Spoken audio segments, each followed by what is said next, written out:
Anything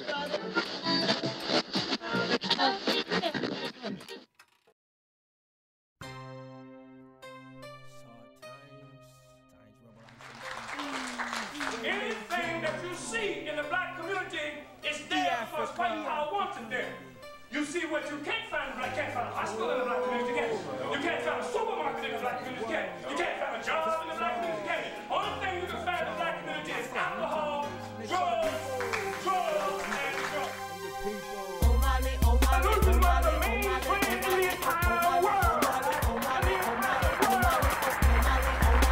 How in the hell can America bring justice? America can't bring justice, but you can.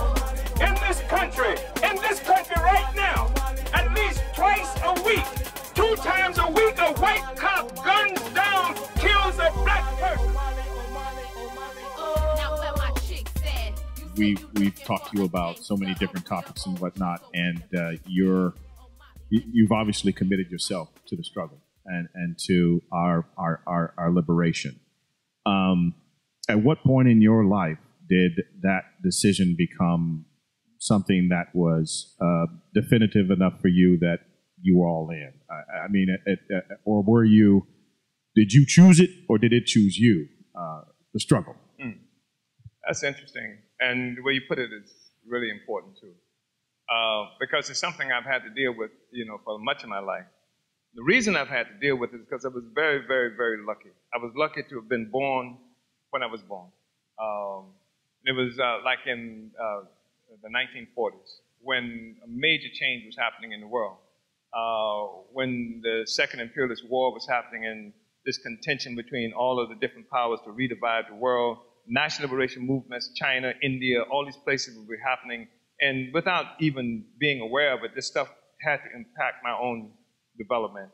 I was lucky because I had an aunt who lived in my mother's house and who took me even when I was in diapers and used to put me on the floor, and who taught me to read while I was in diapers.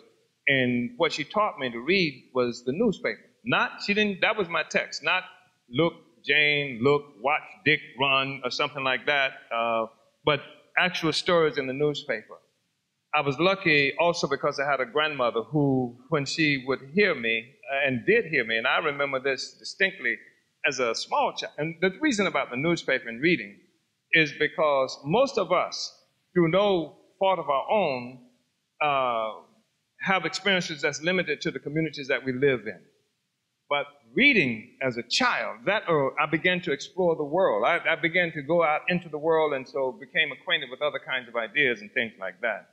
And my grandmother, I've concluded some years ago that my grandmother, I was lucky because of her, because she used to read to me these Bible stories.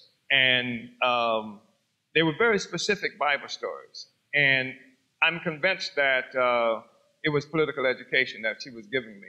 And it was, it was Joseph, who's of the many colored coats, whose brother sold him into slavery, and he did all of this stuff. It was Samson. She engaged me in a kind of political education, and she's also the person who told me when I was bragging about when I grow up, I'm going to have big cars and houses, and she said to me, I remember this, listen, I am, I must have been 4 years old, and she said to me that, why don't you get that for everybody instead of just yourself, so that everybody can have it. Everybody has it, you have it too. You understand? This is my grandmother, so I'm sure that that combination of things had a big impact on me, and I carried it with me in various ways, for much of my life. And then it was responsible for forms of resistance. It was responsible for me leaving high school in my senior year because I had been stuck in special classes because I could read, and because, so they would put me in what they call advanced classes. But to be in a class, all African, I'm happy to say, where a professor would say, and this was a well-respected, erudite guy who would say that in order for black people to be free, we had to prove ourselves to white people. And to try to debate this thing with this guy, and of course I didn't stand a chance. He controlled the mic. You know what I mean?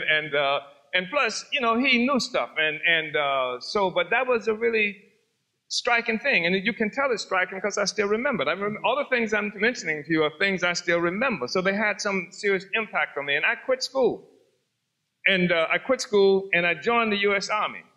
I joined the Army because I'm conflicted and thinking maybe the limitations that I think I'm confronted with have to do with the fact that I'm living in this small little southern town, so I'm going to go and be all that I can be. And before I left the state of Florida, you know, the whole rest of what the world was for African people just crashed, you know, continued to beat up on me.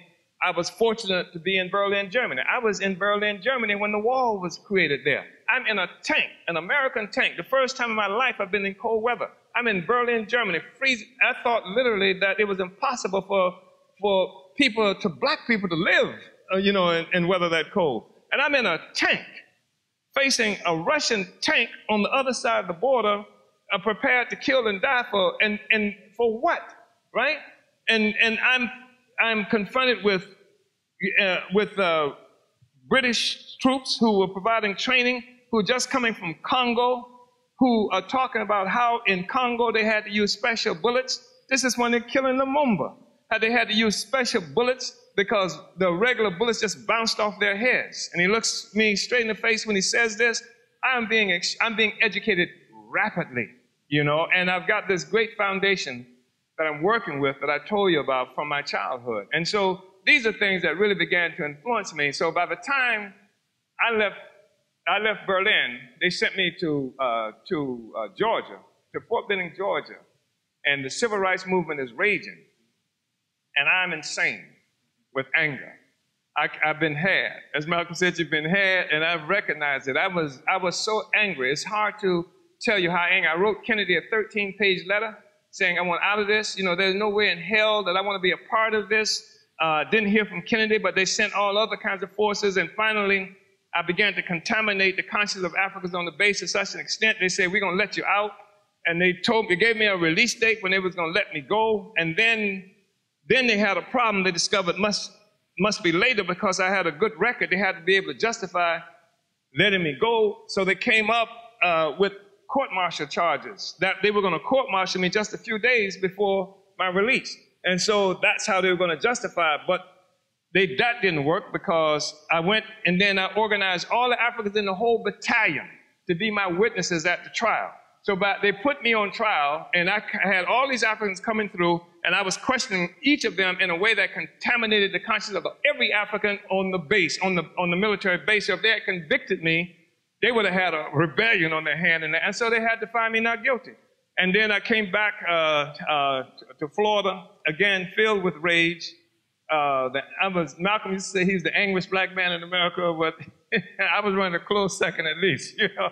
And so ultimately, you know, I was just forced. I was forced, you know, like to move in this way. And I was lucky enough also, dear brother, to, and I think this has to do with my grandmother,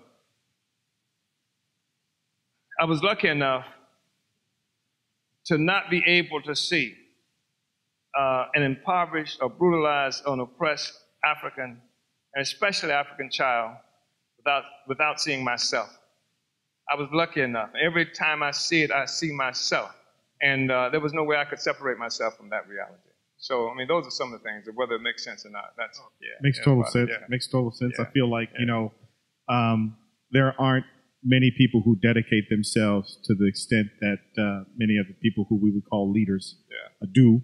And I think it's incredibly important for people to understand some piece of what makes you who you are. Yeah. That's very powerful. I want to specifically ask you about media, culture, and the power. You know, sometimes you've heard the quote says, "Culture is a weapon." So I want to specifically ask you about that. It's a two-part question. Mm-hmm. And I also want to ask you about individuals who participate in that. For example, we've spoken about him before, but we've never spoken about him on camera as a Scariac. Mm-hmm. And you got people like Dead Prez who came to the movement for a while, you know, for whatever reason, and then they've gone a different way. How do we deal with those forces who are have talents, who can maybe control culture, control media, and maybe sway our people? How do we use that to our benefit? And how do we deal with those individuals who have those talents? That's interesting. I think that one of the things that's been lost is, first of all, that culture is ours. It ain't theirs, right? It's our culture. And an Askari X and a James Brown and all of them, come from our experiences. And I think that if you were to think about it, in the 1960s, we saw the highest expressions of culture, in our communities. It wasn't just, people like Nikki Giovanni, for whatever one may think of her, and, some of the others who, can be well known and specifically recognized as part of the quote-unquote black movement. But it was also Aretha Franklin. I mean, that freedom piece that she, did, I mean, that was just, whoa. And it was James Brown. People forget that in the 1960s, James Brown came out with this song about America and how much he loves it. And then H. Rap Brown denounced him and publicly came out and said that we should stone that nigga anytime, coming around. And then after that, James Brown came out with "Say It Loud, I'm Black and I'm Proud." And I think that was part of it. But it wasn't just rap alone. It was a whole movement that, that influenced the culture. The culture is an expression of the struggle of societies to create life. I mean, produce life. I mean, it's not just drops out of the sky or just out of somebody's brain. Culture is an expression of people's involvement in trying to produce and reproduce life. And as a people, all kinds of restrictions have been placed on us in terms of producing life for us. We produce life for other people, but not for us. Thinking about home, as the ship kept rolling on, we was at the bottom of the ship, they had us shackled and chained. We had to drain dirty water when I swallowed this thing. Yeah. Every now and then, they opened up the door to pick another one of my brothers off the floor. That don't mean they care, but it's still good to get a little. And when you see a manifestation like an Askari X who tries to do that, who tries to say something, it comes deep from the bowels of our own experience, and at one time, even Ice Cube, I was impressed. I remember being impressed. I said, this guy, even more than some of the people who were supposed to be like black, hip-hop, Ice Cube, he was, for a moment, he was on it, like in a real serious way. And then, of course, you mentioned, I was impressed. I took Huey P. Newton, by the way, when he was hospitalized here. I took him the CD that he had never heard before of Public Enemy that mentioned Huey in it. You understand? I took that to him in his hospital bed.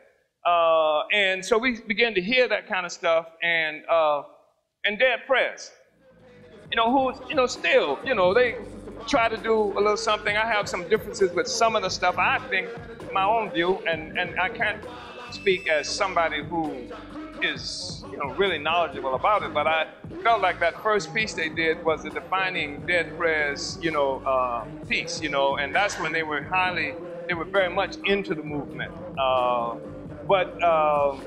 So culture is that. And then we have folk who do cultural work, but they function more like paid servants, like of the empire. And some of it's obvious, some of it is even in this hip hop stuff, that we're talking about. But then you got, people like Beyonce and Jay-Z and, these are folk who are near criminal. But they're not the only cultural expressions. Even when we look at some of the stuff that sports figures, who I feel are decadent and sometimes criminal in their behavior toward their own community. And I'm not just talking about a Ray Rice who did that horrible thing with that woman, which did a horrible thing with that woman. That's one example of it, but I'm talking about all of them. generally speaking. I mean, I thought Allen Iverson tried to have a little backbone, and I've seen others, you know, but they are few and far between. They don't stand up for anything. These African young people venerate them. They hold them up in such respect and what have you, but what do they stand for? When have you ever heard one of them speak out for their own people, for their own community, even for themselves? When have you heard one say, but they only speak out for themselves or for the other players and other people in the sport? You know, they cowardly, rich cowards, you know, and I don't think any of them deserve the respect that they get from young people in our community. So I think these are also, you know, certain expressions of like cultural betrayal, if you will. Silence. Yeah, silence. Let me, you know, if you go to like culture, you go to museums, things like that here, you find stuff that's supposedly representative of white culture. You see a white artist, you go buy Picasso. It costs, you know, like thousands and hundreds of thousands of dollars. But Picasso literally had to be dragged out of a museum when he first discovered African art. They had to drag him out of there. This is the thing that lit him up and that turned him on to the forms that he did. But you go and you look at African art. I just came from the flea market, the Berkeley flea market. I'm looking at this African art on the ground for sale. And this is Africa being looted, right?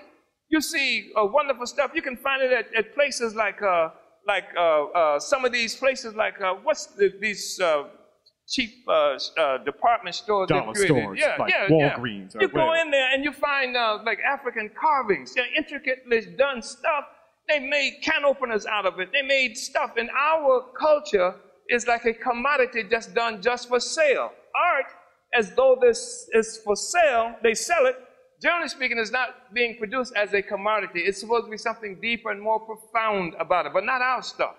And our culture is for sale, whether it is Mayweather, whether it is Beyonce, Jay-Z, and all these other forces, it's for sale. They're prostituting our culture and they put it out there like it's nothing, and it takes movement to challenge that and to turn it into something that it needs to be. And that's why, I mean, real, genuine revolutionary struggle. And that's why I think this is such a critical period that we're living in. Like I said, that we engage in a struggle for national liberation. But everybody in the nation is not for liberation. People in the nation want to improve their own conditions, their own position within the empire, and which means that it happens at the expense of the vast majority of the rest of us. So the vast majority have to have our own organization, our own capacity to define the future. And then you will find, like James Brown had to say it loud, I'm black and brown. Beyonce can say it loud under the right circumstances, and Ray Rice can also become a black power advocate under the foundation of a real movement. Otherwise, imperialism controls them, and everything they say and everything they do will be controlled. I always felt like it's important to try to build a movement where our cultural workers can make a living in the movement itself, can make a living, and that's different from the kind of spontaneity that we see out there that people like to call movement. And that's why in our party, we try to build institutions and stuff like that. Our intent is to govern. I want to put that on the table. We intend to govern. We're not just in it, you know, for the game. And that means that cultural workers there needs to be a place where cultural workers, you know, can become a part of the revolutionary movement. They can make a living, not be superstars, because we don't need any superstars, right? But they can make a living. They can feed their families. They can do all right, and they don't have to sell out or have to feel like they have to sell out in order to survive and take care of their families. That's what we have to do. We have to build that kind of a movement. That's the struggle that we're involved in. And I think that's the thing that will allow, you know, the Ascari X's and the rest of that. Ascari X used to live with me, by the way, in my house. Did you talk about that? Yeah, he lived with me in my house. Where was that, on 90th? Was that on 90th when I lived down on 90th, right here in Oakland, 98? In Oakland. Sky, he lived with me for a while. He lived with Biko Lumumba longer than he lived with me. He moved out of my house because I told him in order to stay there, he was going to have to go back to school, and we're going to have to create, what do you call it, where, you know, like from money, it would go into a trust fund that he could get his money. It'd be his money, he would get paid from it, but it would go into a trust fund so that when he reached a certain age, he can have access to all the money. Scary said he wasn't hearing that, and so he wouldn't do that. So he lived with Biko for a while. But Scary X walked into this same building right here when he was 14 years old, and he said, "I want to show you something." And he said that I've been reading your stuff all up on the walls, because there was a time where we did what we used to call scorched earth. You couldn't go anywhere in Oakland and not see, like our posters, our slogans all over everything. And so he said, I've been reading it, on the bus, I see it every place I go, I see it. So I did this rap, I want to show you. And he came and he stood at a podium on that stage and he started rapping and making the beat, like with his hands on the podium. And he said, wow, this kid is bad. He's got something going. He was 14 years old. But he had a very difficult situation at home. He had just a very, very difficult situation as a colonial subject, trying to survive out there on the streets and what have you. He was brutalized in very severe ways. That's most of the young people out there, face that kind of stuff. But he was, he traveled with us, different places, got his political education, and then once when he was in prison, he came back changed in some serious ways, ideologically affected and in some serious ways, but he was always a friend of the movement. But he was very, very close to me, very dear to my heart. I ain't scared to die fighting for the revolution. I'm ready to get my gas pack back and get to shoot at these wicked peckerwood ass coppers. That's why I got my chopper pointed at the helicopter. I'ma drop them out the sky. He did a piece I used to love. He said, all the peckerwoods better hide tonight. Hide tonight. Better hide tonight. Oh. Yeah, Scary was my man. Yeah. Yeah.